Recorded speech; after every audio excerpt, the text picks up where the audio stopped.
take a shot at this. The best thing for Ukraine to do, they can't afford to be anti-Russian. The best thing for them to do is to trade with Russia, to cooperate with Russia, rebuild their industrial capacity, which was deeply tied to Russia and collapsed when they irrationally cut ties with Russia from 2014 onward. That's obviously the best thing for them to do for their best interests, but they're obviously not doing that. They're doing the opposite, and they are on a path to self-destruction. And Danny was just saying how Australia has no other choice but to work with China, and it doesn't. There's no reason not to. And the question is, but are they? And can they? Is there even a possibility for them to do this, Angelo? Well, the problem is that perception is very important here. And how do you shape perception?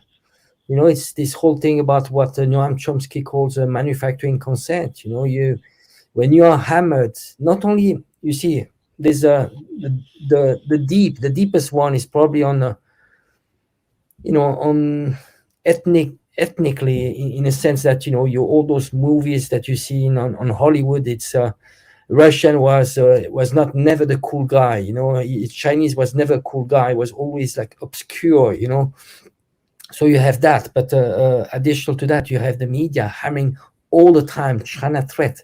You wouldn't, even good things that turn into bad thing, it's just the story, like I think it was BBC, she was complaining, the journalist was complaining, Chinese trains are too fast. Because of being too fast, we cannot enjoy the ride. I'm like, what are you saying? I mean, really? And it's over and over. So you are hammered. And now when you look at the polls, perception of China has become the biggest threat. But this is how that's how you do. You shape the perception.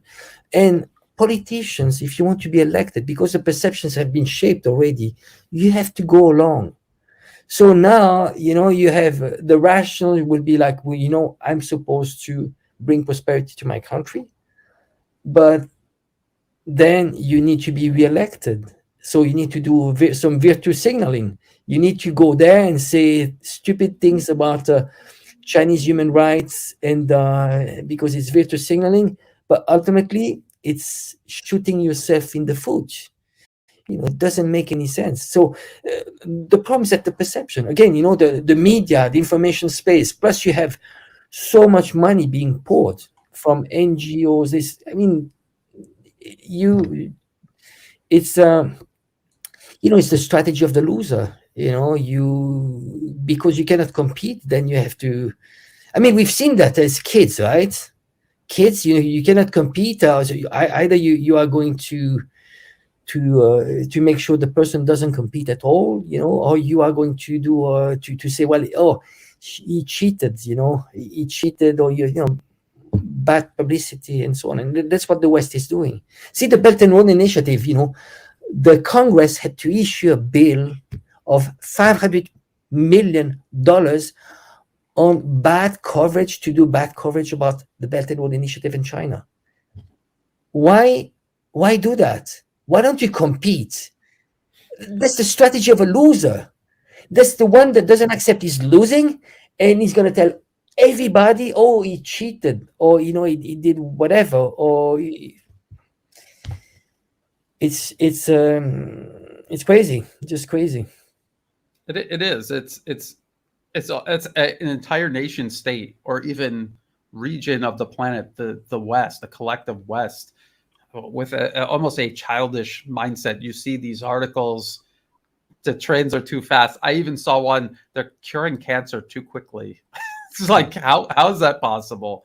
And you go Google that. It's there somewhere. I didn't believe it either, and then I looked it up. It's a collection. There must be a collection. I'm sure we can track. I think there's a Twitter account, at what cost, China at what cost, or something like that.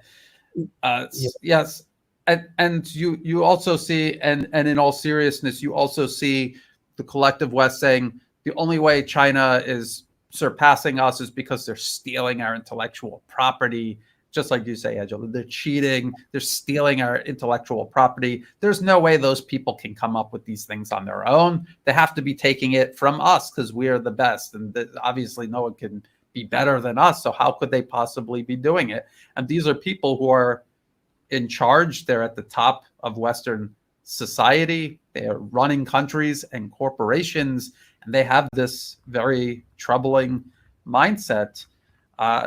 Well,